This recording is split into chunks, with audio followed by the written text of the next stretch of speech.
ജർമ്മനിയിൽ ജോലി ചെയ്യുന്നവരുടെ ഏറ്റവും വലിയ സങ്കടം എന്താണെന്നറിയോ? അവരുടെ ഓഫർ ലെറ്ററിൽ കാണുന്ന സാലറി ഒരിക്കലും അവരുടെ കയ്യിൽ കിട്ടില്ല എന്നുള്ളതാ. കാരണം വലിയൊരു ഭാഗം ടാക്സ് ആയിട്ട് പോവും.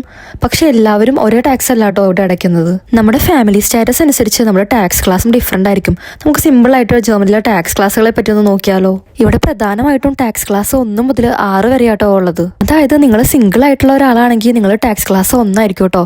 ഇവിടെ ടാക്സ് ഇച്ചിരി കൂടുതലാണ്. അതായത് നമുക്ക് കിട്ടുന്ന സാലറിയുടെ 35 മുതൽ 40% വരെ ടാക്സും ഇൻഷുറൻസ് ഒക്കെ ആയിട്ട് പോകട്ടോ. ഇനി നിങ്ങളൊരു സിംഗിൾ പാരന്റ് ആണെങ്കിൽ നിങ്ങൾക്ക് ടാക്സ് ക്ലാസ് 2 ആയിരിക്കും കേട്ടോ. അതായത് 1ാം ടാക്സ് ക്ലാസ്സിനേക്കാളും കുറച്ചും കൂടി ഒരു ആനുകൂല്യം നിങ്ങൾക്ക് ഇവിടെ പ്രതീക്ഷിക്കാം.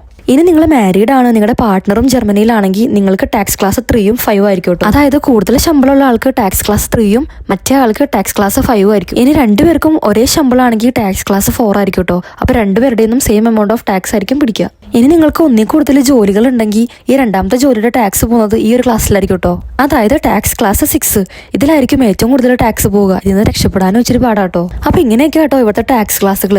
പിന്നെ ആകെ ഒരു സമാധാനം, നമ്മൾ ഒരുപാട് ടാക്സ് അടച്ചു എന്ന് നമുക്ക് തോന്നുകയാണെങ്കിൽ നമുക്ക് വർഷത്തിന്റെ അവസാനം ടാക്സ് റിട്ടേൺ ആയിട്ട് ഫയൽ ചെയ്യാം കേട്ടോ. ഏകദേശം നമ്മൾ അടച്ച ടാക്സിന്റെ ഒരു ഭാഗം നമുക്ക് റിട്ടേൺ ആയിട്ട് കിട്ടും.